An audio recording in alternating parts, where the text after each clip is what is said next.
bien, bonsoir à toutes, bonsoir à tous, ou bonjour si vous nous regardez en podcast.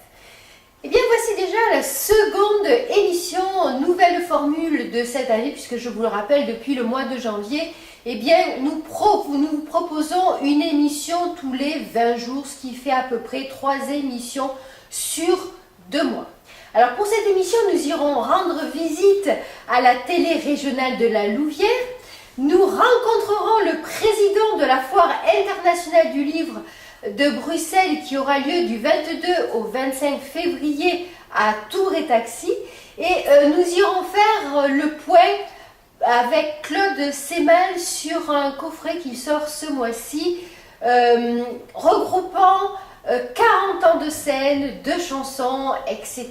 Mais pas que, mais bon, là je vous laisse la surprise. En attendant, bien entendu, je vous propose de regarder les news. 2017 n'est pas une bonne année pour l'édition francophone qui connaît une baisse marquée. Ça représente quand même 80 000 emplois en France. Alors quelques grands prix réussissent grosso modo à sauver la face, comme le Goncourt, le Femina, le Renaudot, Rossel en Belgique, mais dans l'ensemble, les ventes sont en déclin. Signalons quand même le hit parade des best-sellers, ou si vous préférez les meilleures ventes de l'année dernière, avec des chiffres quand même édifiants.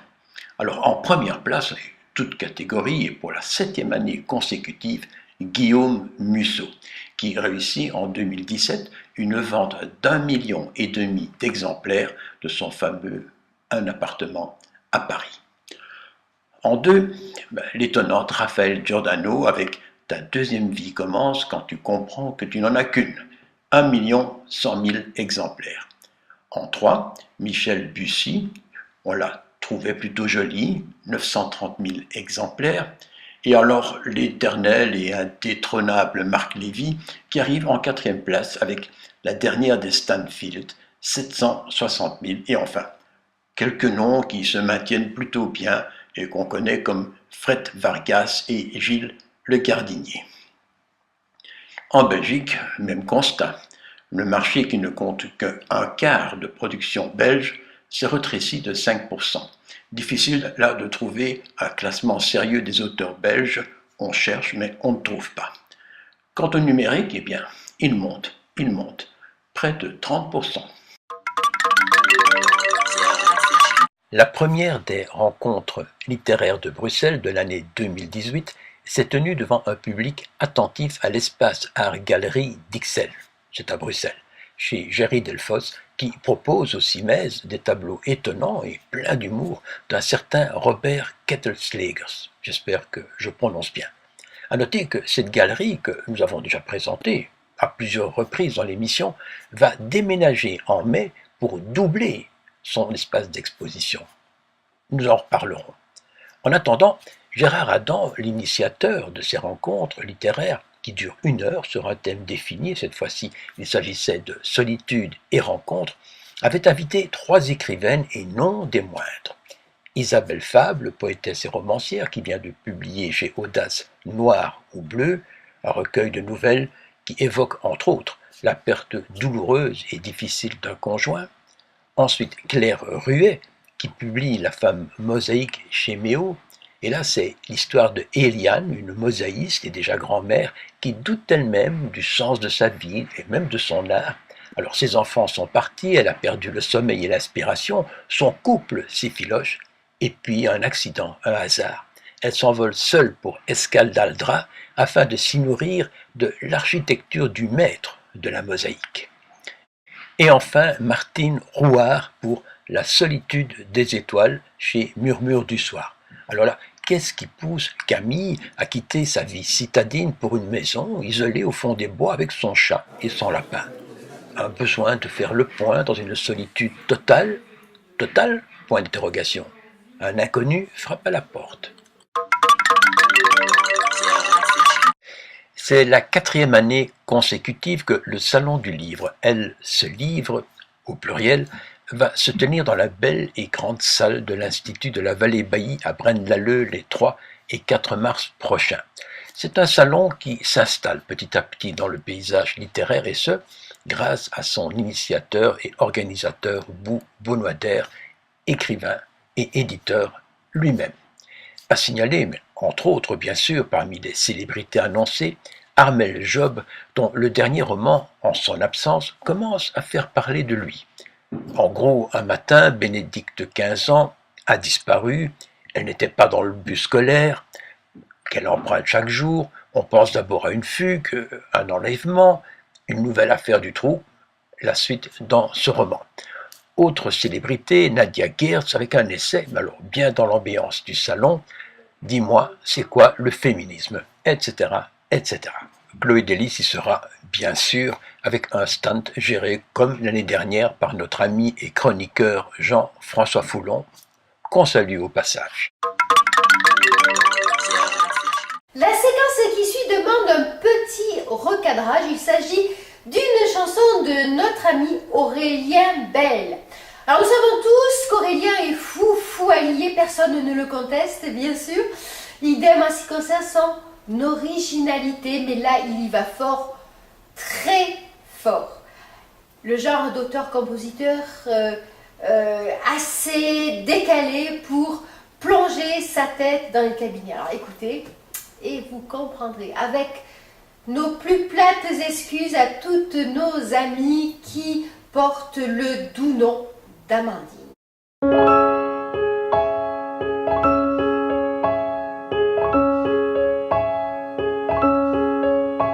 On dit qu'imaginer une déesse sur ses fesses, oui c'est sûr que ça aide à relativiser.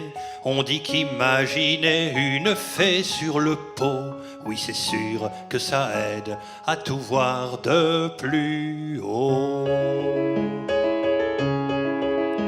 Amandine à la chiasse, c'est la 19e chasse, et ça coule adagio, puis subito presto. Amandine à la chiasse, raté pour la Ducasse, c'est bien fait pour sa gueule, il faisait plutôt beau. On dit qu'imaginer une déesse sur ses fesses, oui c'est sûr que ça aide à remettre en contexte. On dit qu'imaginer une divette sur cuvette, oui c'est sûr que ça aide, et puis ça décomplexe. Amandine à la chiasse, ça sonne bien dans les basses, piano fortissimo, c'est un beau concerto. Amandine à la chiasse, tant pis pour la Ducasse, toujours 20 mecs en moins pour devenir marteau.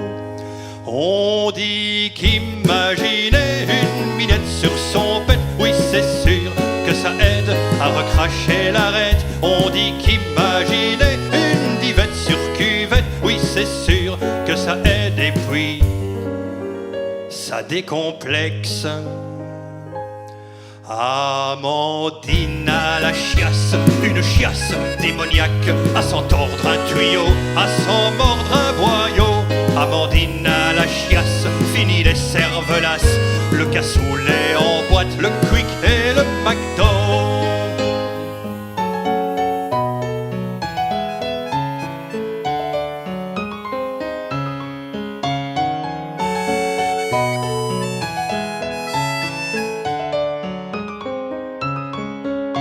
On dit qu'imaginer une minette sur son pet, oui c'est sûr que ça aide à relativiser. On dit qu'imaginer une fée sur le pot, oui c'est sûr que ça aide à voir le monde de plus haut.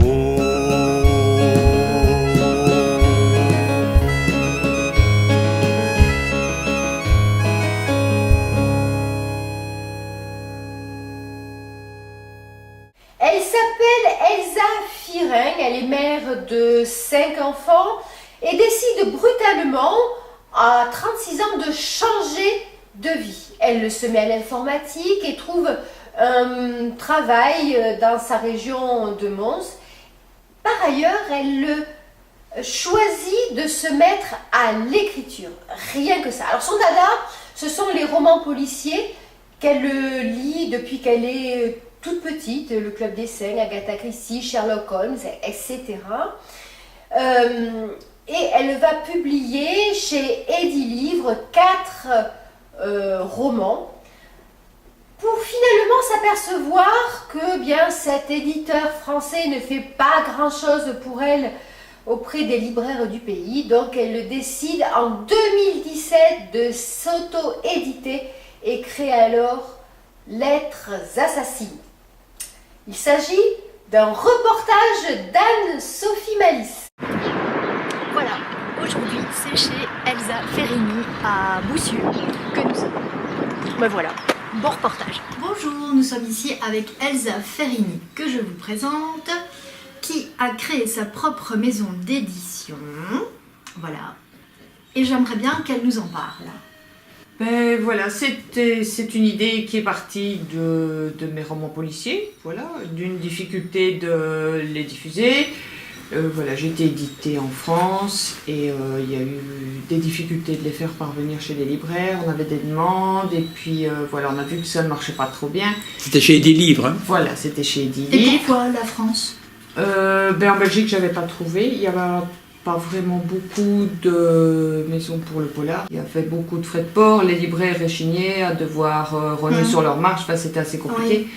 Et donc j'ai commencé à faire le travail moi-même en les commandant, les faisant parvenir et en les redistribuant et après voilà. C'est du travail, hein, ça. Voilà, mais en parlant avec d'autres gens, d'autres professionnels de l'édition, je me suis rendu compte que finalement le boulot d'éditeur, je le faisais. Donc autant passer le pas. Il y a combien d'années que vous avez décidé, tiens, je vais me lancer Et la maison d'édition a démarré fin 2016. Ah oui, c'est récent. Voilà, c'est tout récent. L'investissement, on n'est pas sûr que ça va être, qu'on va avoir un retour. Donc on s'est dit, voilà, comme c'est une nouvelle série, on la lance et on verra bien. Un premier bouquin, c'est quel tirage? Ben, franchement, si on ne veut pas prendre trop de risques, on va en faire 200. Et après, on va les refaire imprimer à la centaine, si on ne veut pas prendre trop de risques. En fait, le problème d'un écrivain, c'est pas écrire le bouquin, puisqu'il a le talent pour le faire, c'est pas le publier, parce qu'il trouve sur le marché tout ce qu'il faut, c'est le diffuser, le distribuer et se faire connaître. C'est le plus difficile, je trouve. Bah bien sûr, se faire connaître. Que faites-vous pour vous faire connaître? Oui, c'est ça, c'est vrai que c'est le morceau le plus difficile, parce qu'un vrai éditeur va faire ce travail de médiatisation. Oui, de publicité. Voilà, ce qu'on appelle diffuser. Oui, il le fait. Normalement, il va chez les journalistes pour parler du bouquin. Il y a des exemplaires de presse qui sont fournis voilà, aux télévisions locales, aux journaux. Voilà, normalement, l'éditeur fait cette partie-là. Moi, je voudrais m'attarder un peu sur les couvertures. Voilà. C'est sa fille qui les a réalisées. Je les trouve très sympas, on dirait des collages. C'est aussi l'aspect régional des histoires. Est-ce que vous pouvez m'en dire un petit peu plus? Mais pour l'aspect régional, c'est voulu, parce que dès le début, dès que j'ai commencé à écrire, je trouvais ça super sympa pour les gens de se reconnaître dans les lieux où se passent les actions des romans. Et effectivement, quand on m'en a parlé, on m'a dit « Oh, c'est chouette, j'ai reconnu telle rue, tel endroit, tel monument ». On peut s'y mettre. Oui, et ça crée une proximité, les gens se sentent plus concernés par le roman. Et comment peut-on avoir un flic qui est aveugle? Parce que c'est quand même ça, le héros principal de Berléand, comment il s'appelle? Oui, Alexandre de Berléand. Il est aveugle. Oui, au moment des romans, il est aveugle. Sherlock Holmes avec comment dire? Il avait Watson, lui. Il avait Watson, oui. Mais enfin, comment ça se passe? Et quand même, avant son accident, il n'était pas. Donc, on a une carrière qui débute tout à fait normalement. Il est inspecteur et dans des conditions tout à fait normales. Et suite à un accident, évidemment, il perd la vue, mais dans le contexte des livres, il ne reprend pas son activité au sein de la police. Hein. Il démarre, voilà, il continue à s'intéresser à des enquêtes et puis il voit qu'avec l'aide d'un petit garçon, il peut aussi donner des développements sur des enquêtes en cours. Mais c'est pas un roman bisounours, hein? Non, du tout. Ça s'entend que c'est pas bisounours. Quoi? Non. Ça s'entend que c'est pas bisounours. Je sais pas, je pose des questions, moi. Non, c'est du vrai polar. Et j'ai remarqué, à tort ou à raison, que vous avez de bonnes relations avec Télémon Borilinge. Oui, Oui, c'est vrai que Télémons-Borinage est tout de suite partant pour des sujets qui rebuteraient peut-être un peu des chaînes plus importantes parce que ils sont... C'est trop local. Oui, c'est ça, c'est local, mais donc il faut pas dénigrer l'origine de tout succès. Loin de là, parce que les vidéos qu'ils ont faites, elles sont bien faites, franchement. Oui, ben oui. Et c'est vrai qu'ils sont tout de suite partants des sujets, des sujets qui sortent de l'ordinaire, même locaux, mais ils sont partants et ils sont super sympas pour ça. Et vous avez même des personnes qui présentent des émissions littéraires, comme celle qui est à côté de vous. Mais si, tu présentes une émission. Sur quelle radio? C'est RCMB. Voilà, on trouve sur Facebook. C'est RCMB Chronique littéraire. Il y a une petite application. On clique dessus et on écoute ma chronique le jeudi à 11h. Pendant combien de temps? Une petite demi-heure. Voilà. Avec des morceaux et du blabla. Et cette émission n'a pas encore reçu Madame Ferrini. Pas encore. Mais ça pourrait être intéressant de venir une fois en direct. Donc, c'est Daniel qui fait le travail de distribution dans l'ombre. C'est ça? Oui. Mais j'ai vu une vidéo où vous expliquez, chez une libraire ici à Mons, Oui. le travail que vous faites. Et je trouvais cette vidéo intéressante parce qu'en fait, vous faites le travail que les éditeurs ne font pas. Ou alors font pour des personnages déjà connus. Mais je me Alors, suis rendu compte aussi d'une chose, c'est que vous êtes dans le Brabant wallon, vous êtes dans la région de Mons, y compris Charleroi, même peut-être maintenant tout doucement à Bruxelles. Et je me suis rendu compte d'une chose, c'est que la manière dont vous opérez, elle a en tout cas elle est efficace. Je crois que vous allez vendre plus de livres, parce qu'un auteur doit vendre, vous allez vendre plus de livres procédant comme vous le faites, mais évidemment ça prend du temps et de l'argent, qu'en confiant votre problème de distribution à un distributeur et encore un diffuseur. S'il n'y a pas quelqu'un qui vient lui dire, écoutez, ça vaut la peine, oui. il y a très peu de chances d'être vendu. Ça sort pas de l'anonymat. C'est vrai. Il est probable que cette action soit peu rentable, sur le plan personnel. Ah oui, sur le plan personnel, oui.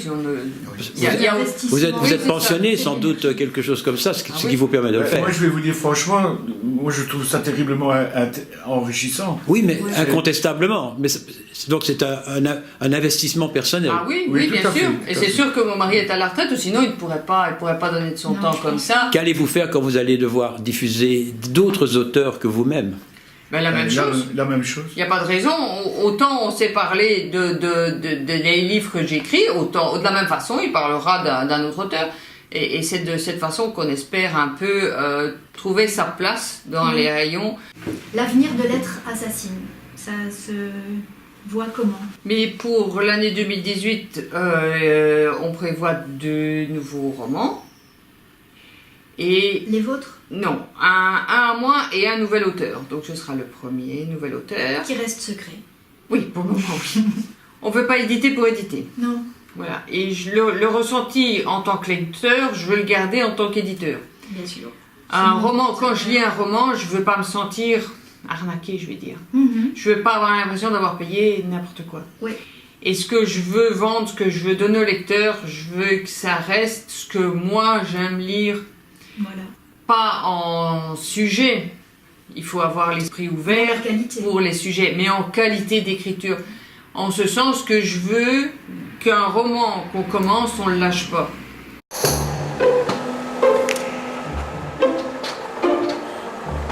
Copier Patrick Delperdange sans payer? Ok, mais seulement si vous êtes Patrick Delperdange. Pour savoir ce qui est autorisé, consultez le site www.donnant-donnant.be. Y aurait-il trop de télé régionale en Hainaut? Avec Tournai, Mons, La Louvière, Charleroi, bien cela fait pas mal de monde pour une province. Enfin, peut-être. En fait, il y a une raison historique à tout cela et nul ne sait comment vont évoluer ces médias dans les 5 voire 10 années à venir. Mais une chose est certaine, c'est que la télé régionale garde sa raison d'être. Quoi qu'il en soit, l'AC TV, pour Antenne Centre Télévision, existe depuis 1982. Je vous propose une interview de Robert Di Tullio, le directeur de la télé régionale La Louvière. Il s'agit d'un reportage interview de Alain Magerotte. On se posait la question en roulant en voiture, en venant vers la Louvière, de savoir est-ce qu'il y a une raison particulière pour qu'on retrouve des télés régionales à Charleroi, à la Louvière, à Tournai. Il y en a au moins 3-4 pour le Hainaut. Oui. Justement, Mons, Charleroi, la Louvière et Tournai. Est-ce qu'il y a une raison particulière à ça? Parce que c'est comme des localités très proches l'une de l'autre. Tout à fait. Mais je pense que l'émergence des télévisions locales, quelle que soit la zone où elles sont nées, a tenu à très peu de choses parfois. C'est une demande citoyenne d'une association, d'un centre culturel. Nous, par exemple, c'est le centre culturel de la Louvière qui a rentré un projet en 82 pour pouvoir disposer d'une télévision locale. Il avait une pertinence à la Louvière où nous étions un peu coincés entre deux gros pôles que sont Mons et Charleroi. Certains diront 4 télévisions pour le Hainaut, c'est peut-être un peu beaucoup. D'autres diront, effectivement, si on veut faire un vrai travail de proximité, en fonction de la densité de population finalement d'une province ou d'une région, je pense qu'il y a une pertinence aussi à avoir plusieurs télévisions locales. Plus il y en a, et plus chacune va faire un travail pointu. On va dire que ça représente une audience d'à peu près 120 000 personnes, audience occasionnelle et fidèle.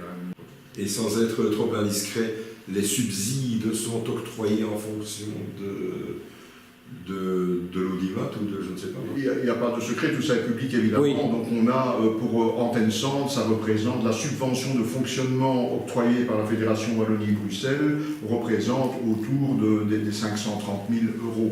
C'est très peu en fait. Ce qui est en fait pour fonctionner. Nous fonctionnons, évidemment nous avons aussi des aides à l'emploi, nous faisons de la publicité, donc nous avons des recettes commerciales qui représentent quand même près de 20% de notre budget annuel qui est de 2,7 millions. Est-ce que vous pourriez un jour avoir la possibilité de réaliser des téléfilms ou des choses comme ça? Je ne sais pas moi. Ce n'est pas véritablement notre vocation. Notre vocation, c'est plutôt l'information. Bon, des téléfilms ou des films de grande envergure. On a eu quelques initiatives, des petites séries en wallon par exemple. Ah, c'est bien. On a réalisé des téléfilms. Voilà. Donc on a réalisé une série qui a très bien marché, qui s'appelait Berdelage.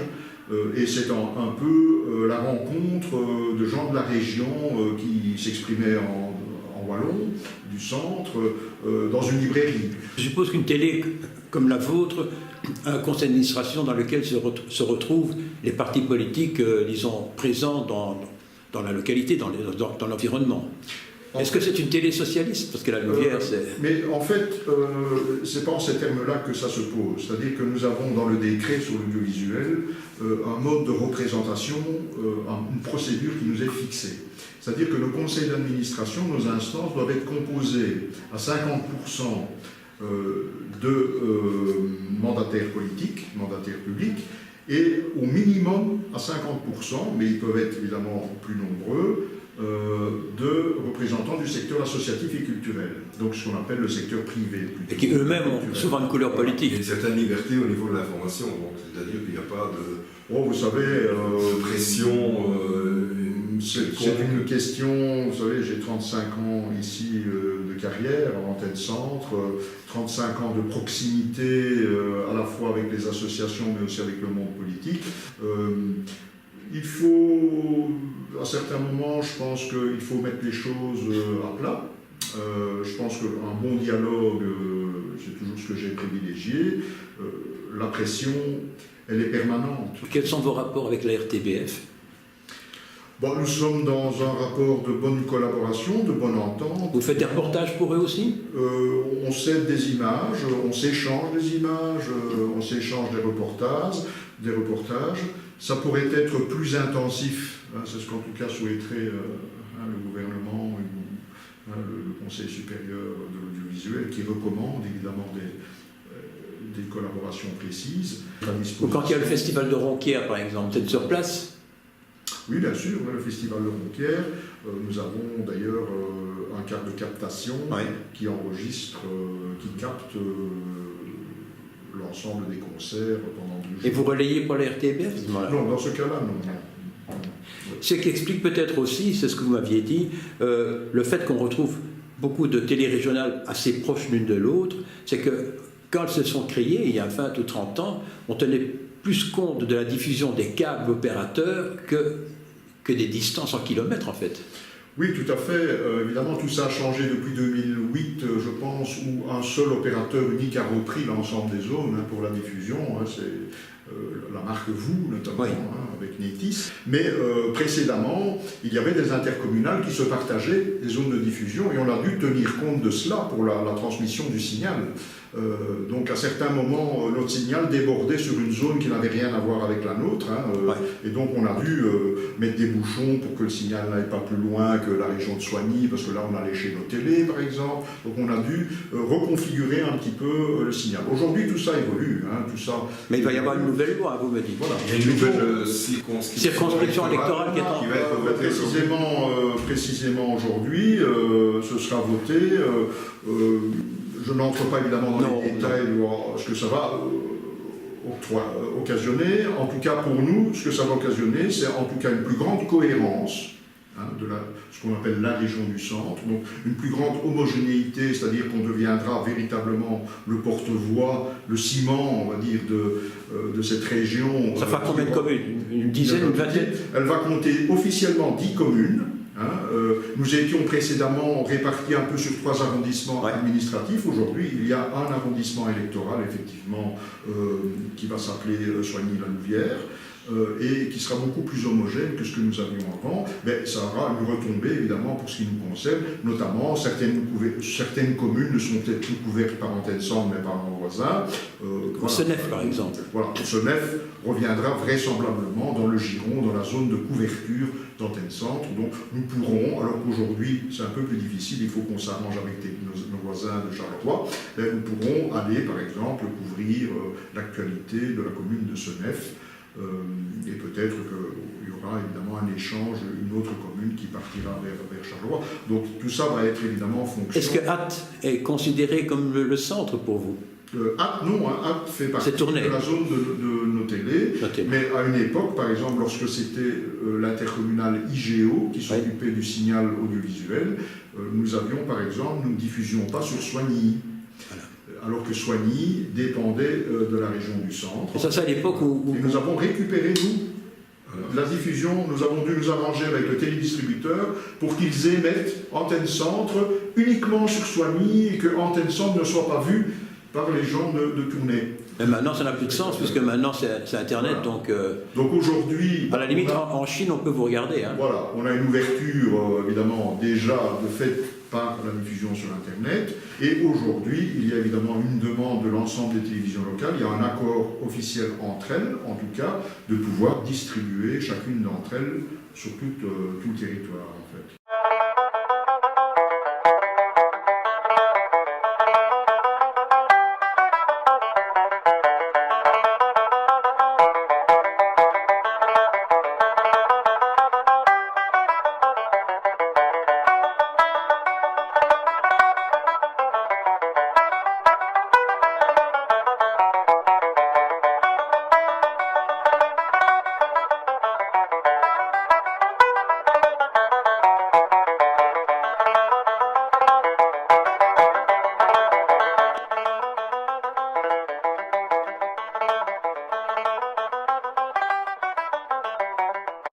La foire internationale du livre de Bruxelles aura lieu cette année du 22 au 25 février sur le site de Tour et Taxi.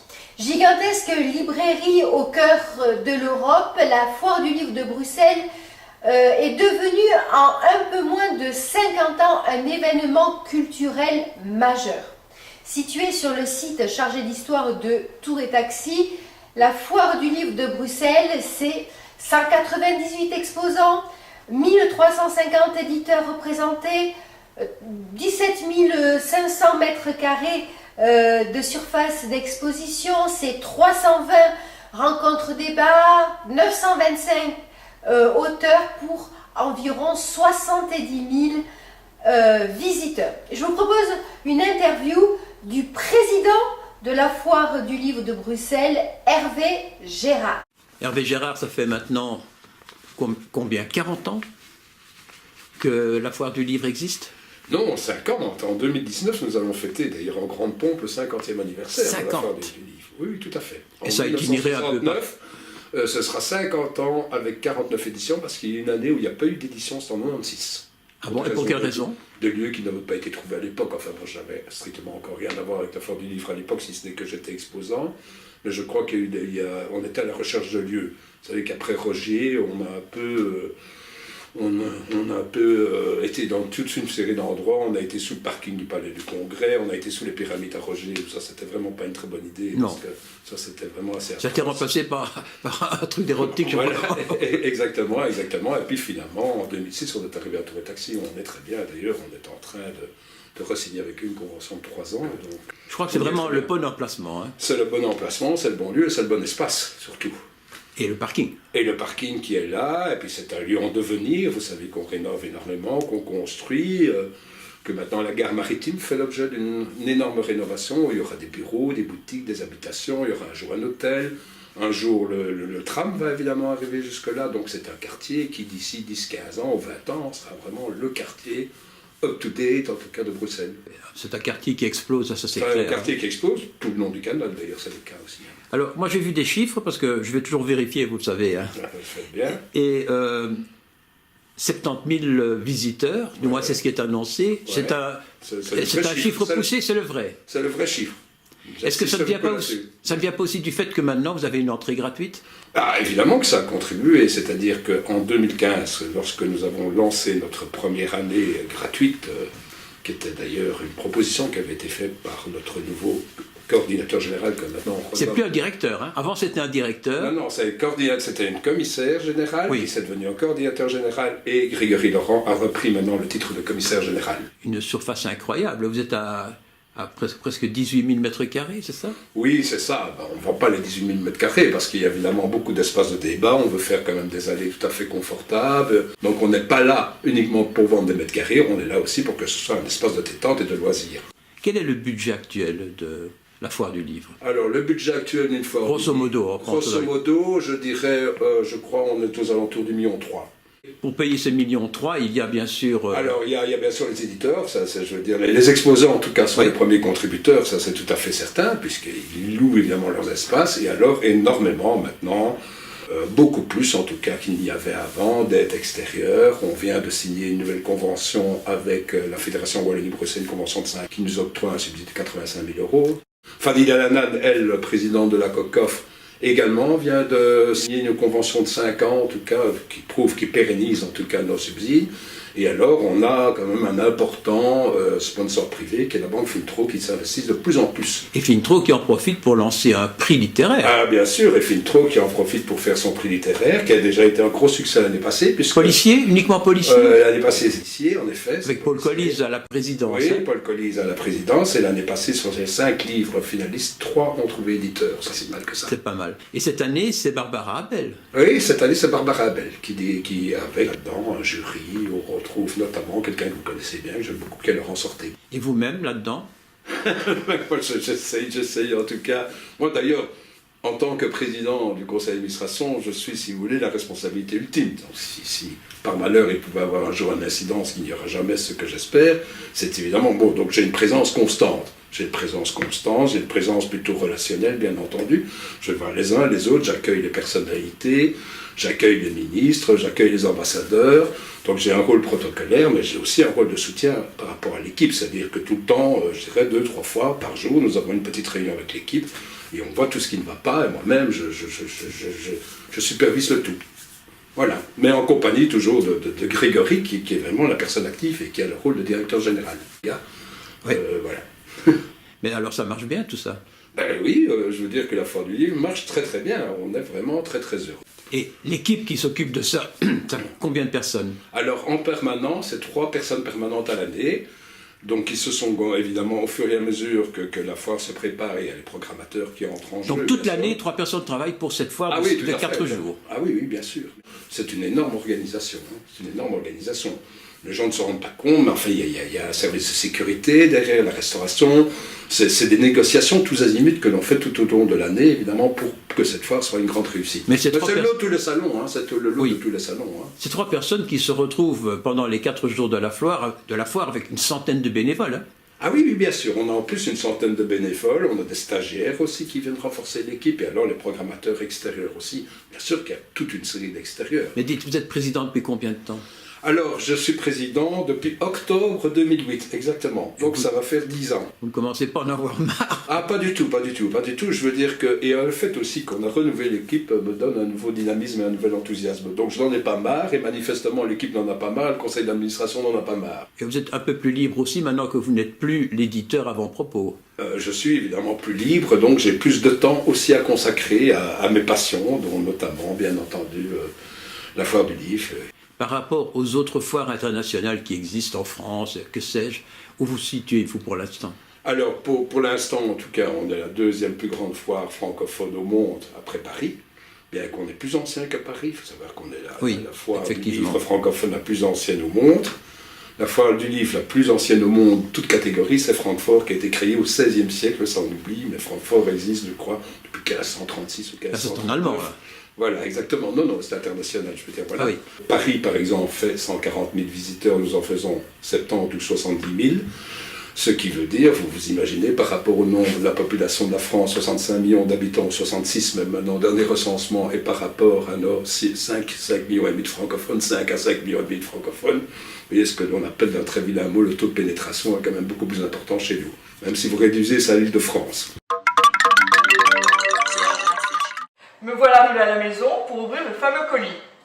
Alors pour ceux qui me suivent un peu sur Facebook, vous savez que c'est mon 2e livre et que je ne l'ai pas encore découvert en version papier. Donc je vais découvrir ça avec vous et on va commencer à ouvrir. Bon, je suis super excitée parce que j'ai aucune idée. Hop, hop, hop. Tac. Alors, je vois du rouge déjà. J'ai un peu peur. J'ai un peu peur qu'il ne me plaise pas, que j'ai mal choisi la couleur. Bon, attention, je regarde. Ah oh, punaise. Bon, le voici. Mamie Paulette. Il est magnifique. Et ben, je vais en profiter pour remercier les éditions Chloé Délices, avec pour fondateur Laurent Dumortier. Merci beaucoup Laurent. Ma directrice éditoriale, Christine Brunet, sociale, qui a validé l'exemplaire papier, et franchement, canon. Merci à tout le monde, merci aussi aux lecteurs du premier roman qui pour certains l'attendent avec autant d'impatience que moi. Je vous embrasse tous et merci de me suivre.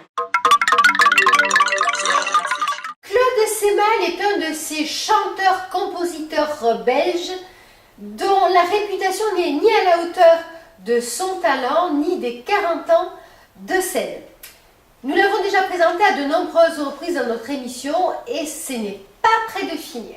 Ce mois-ci, il sort la totale, un coffret exceptionnel de 3 CD compilations avec un lien vers 11 albums précédents, un livret biographie illustré, ainsi que son dernier album qui est sorti séparément au mois de janvier et dont le titre est Les Marcheurs.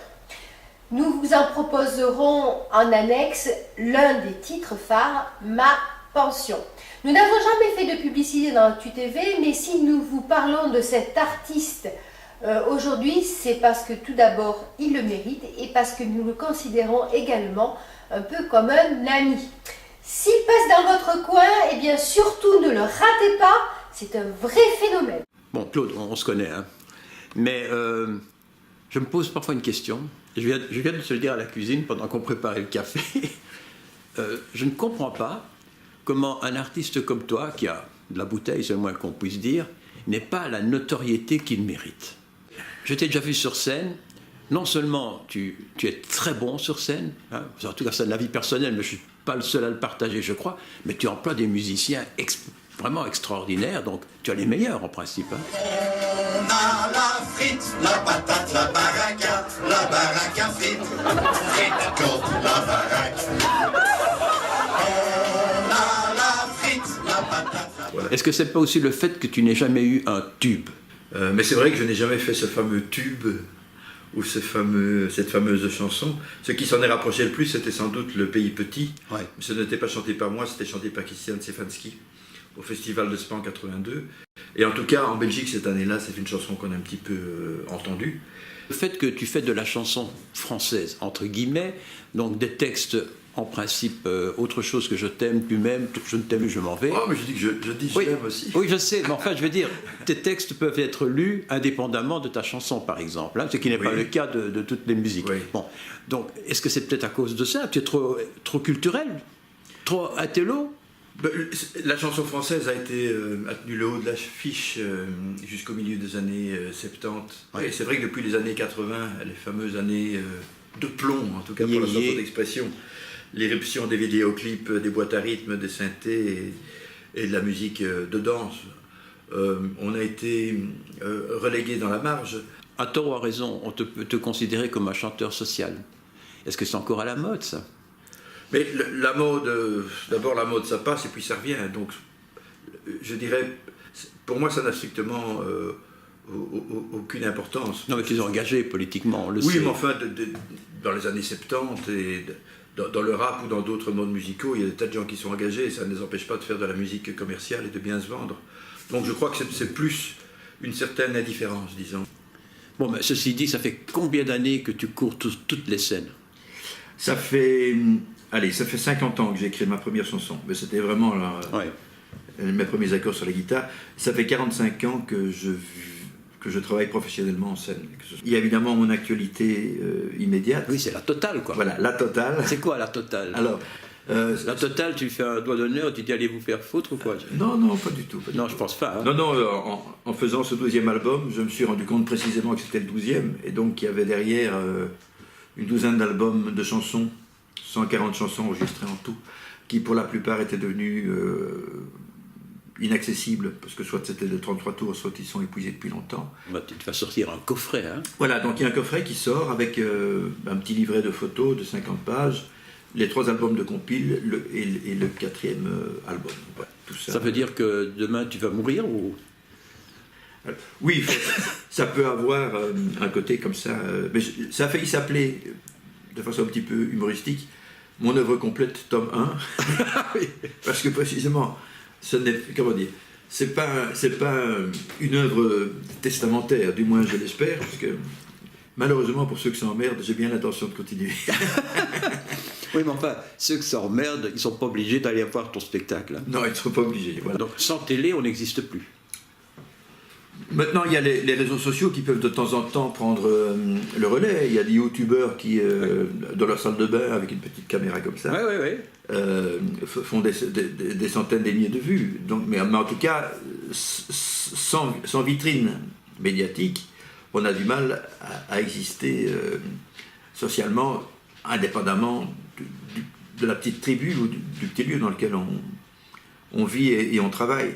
C'est curieux qu'on ne puisse pas faire de comparaison entre la francophonie, pour simplifier, et la Flandre. La Flandre, c'est tout à fait différent. Ils sont beaucoup plus impliqués, ils développent beaucoup plus, ils font mieux connaître leurs artistes flamands, que ce soit en anglais ou en néerlandais. Ils font un effort qui n'a aucune comparaison avec ce qui se passe. Oui, mais je crois que c'est plus un problème presque anthropologique, je dirais, plutôt qu'un problème de publicité ou de promotion. C'est que non, je t'interromps, regarde. Oui. Tu vas dans le Vif Express, tu vas avoir 4 pages, je crois. Oui. Bon. Vif Express, c'est important, ça correspond, je ne sais pas ce qu'on pourrait prendre comparaison en France. Le Point, le Nouvel Obs. Le Point, le Nouvel Obs. Bon. Donc c'est quand même une marque de différence importante. Mais en Flandre, tu vois souvent 2 pages, 3 pages pleines de Morgen ou de Standard à un type que nous ne connaissons pas du tout en francophonie et qui est purement flamand. Ça arrive souvent. Oui, mais parce que vraiment la nation flamande s'est construite, je parle de nation flamande, parce je crois que c'est comme ça. C'est a priori déjà un pays, c'est vraiment assis sur un socle culturel, donc en commençant par défendre leur langue, leur culture, et puis un livre comme Congo qui a été écrit en flamand a été vendu en Belgique, néerlandophone, à 200 000 exemplaires. Incroyable. c'est-à-dire 20 fois plus qu'un livre à succès en Belgique francophone. Tu aurais le pouvoir en main. Tu serais ministre, donc tu reçois une enveloppe au début de l'année et ton boulot à toi, c'est de dépenser ton budget. Tu ferais quoi? On demande que le quota de musique et de chansons 5% produites ici d'après le CSA, c'est 5% en Belgique francophone. Oui. Monte à 25%, qui est l'équivalent de la Flandre.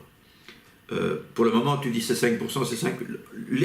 Dans la loi, ça doit être 5% pour tout ce qui est radio privé, oui, 10% ça. Pour tout ce qui est radio public. Parce qu'il y a des tas de musiques qu'on n'entend jamais sur les ondes, même quand elles ont véritablement un public. Et donc voilà, cette revendication commune d'augmenter les quotas de façon à refinancer le secteur de la culture et de la musique chez nous est une mesure qui ne coûte rien, puisque ça ne coûte rien aux contribuables. C'est une façon de réorienter des flux financiers vers la scène belge francophone, plutôt que de la laisser partir à l'étranger. Pour le moment, on peut ne rien faire et on survit. Pourquoi? Parce que la Belgique est toujours là. Parce que les Flamands, pour le moment, bien que majoritaires au niveau population continuent à travailler à l'indépendance de la Flandre, mais aussi à l'intérieur de la Belgique, puisqu'ils sont majoritaires au niveau de cet appareil d'État.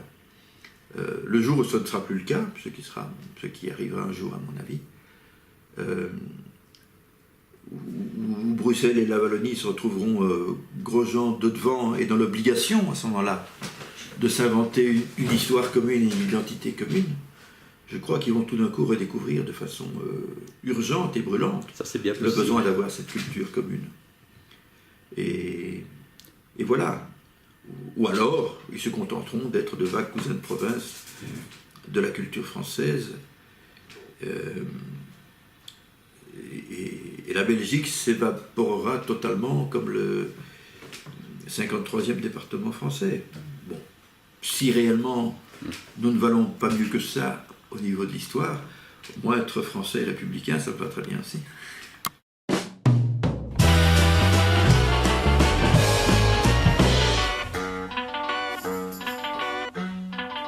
Bien que je ne fasse pas mon âge, mesdames, messieurs, votre attention. Après toute une vie de chômage, j'arrive enfin à la pension. Les cheveux blanchis par l'ouvrage, dopé par mon hypertension.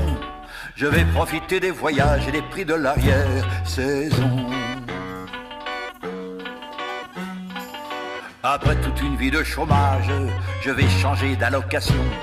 Comme les grands vins, les vrais fromages, plus je vieillis, plus je suis bon. En attendant le grand naufrage, avant mon ultime plongeon, je vais surnager dans le potage avec les mouches et les croutons.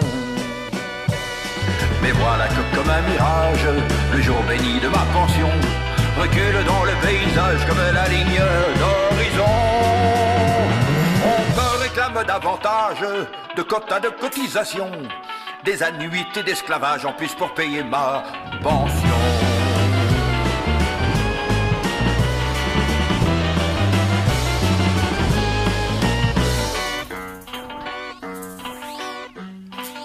Pourtant j'ai fait dès mon jeune âge tous les petits boulots à la con. Je n'ai jamais manqué d'ouvrage, j'ai toujours manqué de pognon. Les camionnettes que l'on décharge, la plonge, les chantiers, les moissons, ça paye le loyer sans les charges, ça ne paye jamais ta pension. Bien que plus âgé que Carthage, et plus ridé qu'Agamemnon, je reste enchaîné à la tâche sans pouvoir crier « Ah mais non !» Quand tient tant de jeunes au chômage, expliquez-moi, car je suis con, pourquoi je dois bosser davantage et rester à la maison.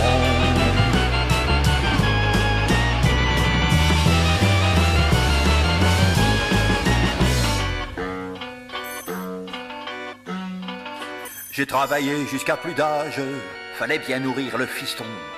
Un grain d'arthrose dans les rouages, quelques ristines sur les pistons. À l'ombre douillette d'un arbre, au cimetière des illusions. Dans un transatlantique en marbre, je profite enfin de ma pension. Dans un transatlantique en marbre, au paradis des fonds de pension, Je pêche les taupes sous un arbre et je profite enfin de ma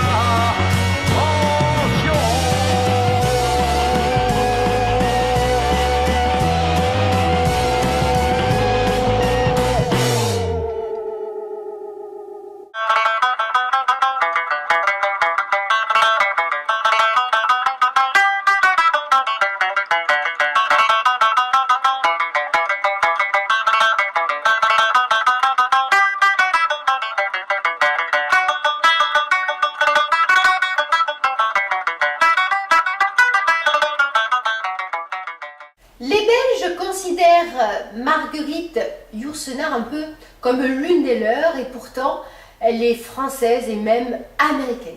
Alors c'est un peu normal puisque sa mère était une quartier de Marchienne, elle a vu le jour à Bruxelles et son père était une lignée flandrienne.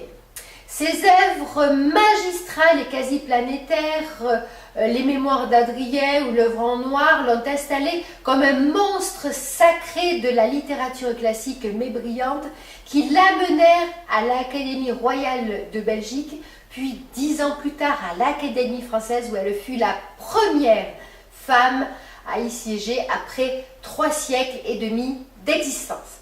Je vous propose un exposé quasi académique, Le temps en moins de Marc Kageber. Aujourd'hui, on va parler d'un monstre sacré. Marguerite Yourcenar, il y a des caricatures autour d'elle. Moi, je parle des caricatures parce que beaucoup de gens connaissent le nom, mais sans savoir exactement ce que c'est. Et sa grande caricature, c'est évidemment la première femme qui entre à l'Académie française, un peu poussée par Georges d'Ormesson. Et c'est un événement parce que ça faisait, je pense, 3 siècles et demi qu'on n'avait pas vu une femme entrer à l'Académie française. C'est la première. Et ça s'est fait officiellement avec la télévision, en direct. Je me souviens. Avec Georges d'Ormesson qui l'accueillait et Valéry Giscard d'Estaing. C'était sous Giscard, j'allais dire, c'est ça. Donc c'était quand même un événement. Mais je me demande pourquoi nous allons parler de Marguerite Yourcenar ici aujourd'hui, puisque en principe, nous parlons des écrivains belges. Elle n'est pas belge, elle est française. Non, il n'y a aucun doute. D'ailleurs, elle siégeait dans notre académie avant de siéger 10 ans, 10 ans avant. Au titre de membre étranger. Alors moi, je suis très content de ce que vous venez de dire, parce que, contrairement à d'autres, j'ai toujours refusé de la considérer comme belge, mais j'ai aussi toujours dit, elle a beaucoup à voir avec la Belgique, et elle nous apprend beaucoup de choses sur la proto-histoire du royaume. On peut d'abord commencer par dire que Yourcenar, c'est un anagramme de son nom. Hein. C'est Marguerite Crayancourt, et elle en a fait... C'est important pour nos auditeurs. Ben oui, Yourcenar, bon. C'est un des rares écrivains français qui connaît aussi bien notre pays, qui en parle aussi remarquablement, et qui de ce fait-là est aussi un peu à distance par rapport à l'habitus français normal. C'est un écrivain de frontière. Dans Archives du Nord, en fait, elle est allée vivre après la mort de sa mère chez sa grand-mère. Tout à fait, au Mont-des-Cats. Voilà. Qu'elle décrit d'ailleurs pas toujours de manière très sympathique. Je crois pas que c'était un cadeau, hein. Ça devait être ces grandes bourgeoises et aristocrates. Elle vivait à Lille. En hiver et à Mont-Noir, donc dans ce château en été. Elle a commencé par faire des poèmes. Oui, tout à fait. Un recueil, hein, deux recueils, je crois. Il y a un drame dans sa vie dont on parle peu, mais je n'invente rien. Au début des années 30, elle est follement amoureuse d'André Fresneau. Et qui est homosexuel. Et ça va d'ailleurs donner les très beaux textes de Feu. Et bien sûr, ce sera une blessure qu'elle va porter toute sa vie et qui a peut-être été déterminante dans sa propre vie. Et ça fait partie aussi de son aura un peu sulfureuse, parce qu'elle s'est découverte bisexuelle au bout d'un certain temps, et on retrouve enfin l'homosexualité un peu partout, et dans sa vie, et dans son œuvre. Même des trios amoureux parfois. Oui, En 1937, c'est la révélation quelque part. Elle rencontre, je crois que c'est à l'hôtel Wagram à Paris, une enseignante américaine qui s'appelle Grace Frick. Grace Frick, oui. Elle en tombe amoureuse. Ah oui, tout à fait. Et elle en tombe amoureuse au point de la servir, pratiquement. C'est elle qui est plutôt dans la position passive, de servante de l'autre. Enfin, c'est une belle histoire, je veux dire. Je me suis demandé si elle était croyante. Parce que sur sa tombe, il est écrit « Plaise à celui qui est ». Peut-être. et, de dilater le cœur de l'homme à la mesure de toute sa vie. C'est l'inscription que l'on trouve à Bruxelles quand vous venez de la rue Hollen, que vous entrez dans le parc d'Egmont, qui est donc l'ancien jardin du palais d'Arambert. Il y a des inscriptions d'Yourcenar, et la dernière inscription, enfin les deux dernières inscriptions avant qu'on accède au parc, d'un côté c'est celle-là, et de l'autre c'est Zénon, avant de se suicider, qui pour la dernière fois sent couler l'eau fraîche sur son corps. Mais après la mort de son père, elle a mené un peu une vie de bohème, elle s'est baladée en Turquie, en Grèce, un peu partout, et elle a quand même vécu d'une manière plus légère, dirait-on. Oui, bah, elle a fait sa crise après la mort de son père. Ouais. Et elle en avait les moyens, même si c'est pas les plus grandes fortunes, bah, c'est tout. Elle est née dans un milieu qui permet une liberté de vie que ceux qui doivent gagner leur pain quotidien à la sueur de leur front, elle n'a pas connu ça. Elle s'est toujours considérée comme poète. Comme poète. Oui. Elle l'a dit, elle l'a écrit.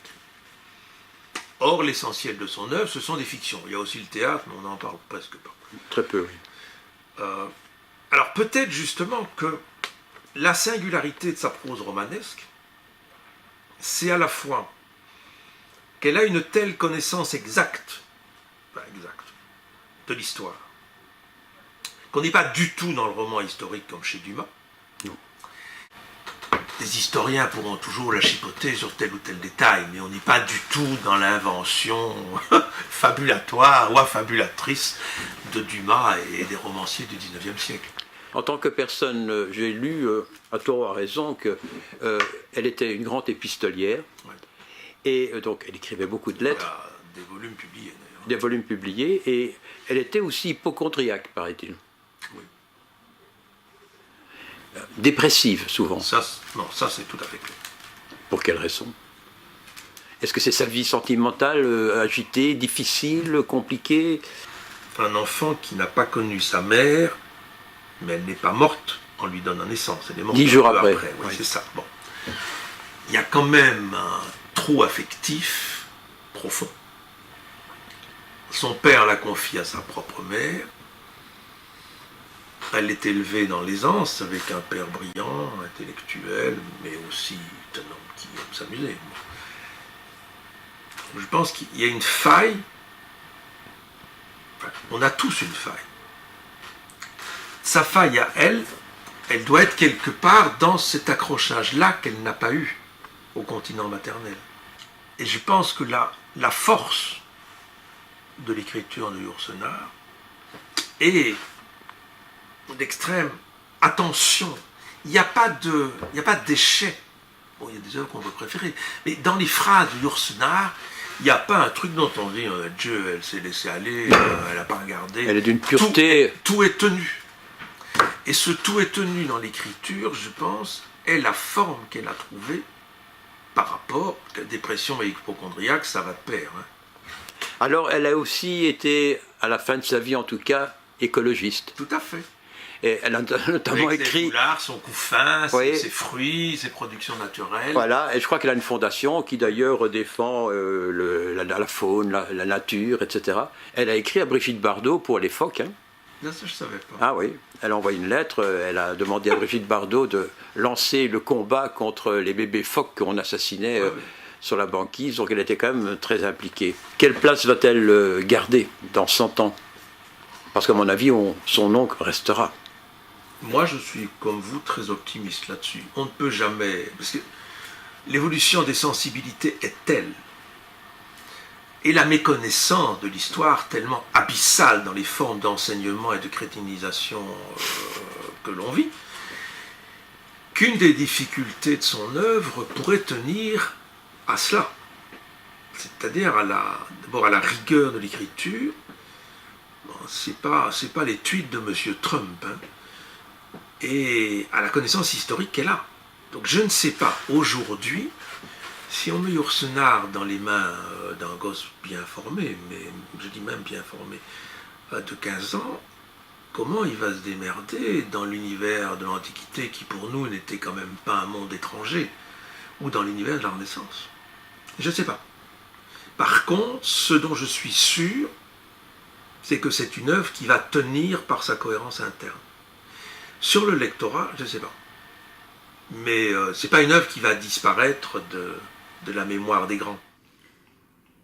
L'être que j'appelle moi vint au monde un certain lundi 8 juin 1903, vers les 8 heures du matin, à Bruxelles, et naissant d'un Français appartenant à une vieille famille du Nord et d'une Belge dont les ascendants avaient été durant quelques siècles établis à Liège, puis s'étaient fixés dans le Hainaut. La maison où se passait cet événement, puisque toute naissance en est un pour le père et la mère, et quelques personnes qui leur tiennent de près, se trouvait située au numéro 193 de l'avenue Louise, et a disparu, il y a une quinzaine d'années, dévorée par un building. Ayant ainsi consigné ces quelques faits qui ne signifient rien par eux-mêmes et qui, cependant, et pour chacun de nous, même plus loin que notre propre histoire, et même que l'histoire tout court, je m'arrête, prise de vertige, devant l'inextricable enchevêtrement d'incidents et de circonstances qui, plus ou moins, nous déterminent tous. Cet enfant du sexe féminin, déjà pris dans les coordonnées de l'ère chrétienne de l'Europe du XXe siècle, ce bout de chair rose, pleurant dans son berceau bleu, m'oblige à me poser une série de questions, d'autant plus redoutables qu'elles paraissent banales. Et qu'un littérateur qui sait son métier se garde bien de formuler. Que cet enfant soit moi, je n'en puis douter, sans douter de tout. Néanmoins, pour triompher en partie du sentiment d'irréalité que me donne cette identification, je suis forcée, tout comme je le serais pour un personnage historique que j'aurais tenté de recréer, de m'accrocher à des bribes de souvenirs reçus de seconde ou de dixième main, à des informations tirées de bouts de lettres ou de feuillets de calepin qu'on a négligé de jeter au panier et que notre avidité de savoir pressure au-delà de ce qu'ils peuvent donner, et d'aller compulser dans les mairies ou chez des notaires des pièces authentiques dont les jargons administratifs et légaux éliminent tout contenu humain. Et bien voilà, c'est déjà terminé. J'espère que vous avez passé un bon moment en notre compagnie. Je vous rappelle que l'émission aura désormais lieu 3 fois tous les 2 mois, soit grosso modo tous les 20 jours. Donc la prochaine émission est programmée pour le 4 mars. Vous connaissez l'adresse de notre site www.actu-tv.net. Si vous avez une information à nous faire partager, une remarque à nous faire, il y a un mail qui est à votre disposition, baudouin.boutique@skynet.be. Nous sommes également sur Facebook, Google+, Twitter. N'hésitez pas à y réagir et bien entendu à partager. Je vous souhaite de passer une bonne soirée.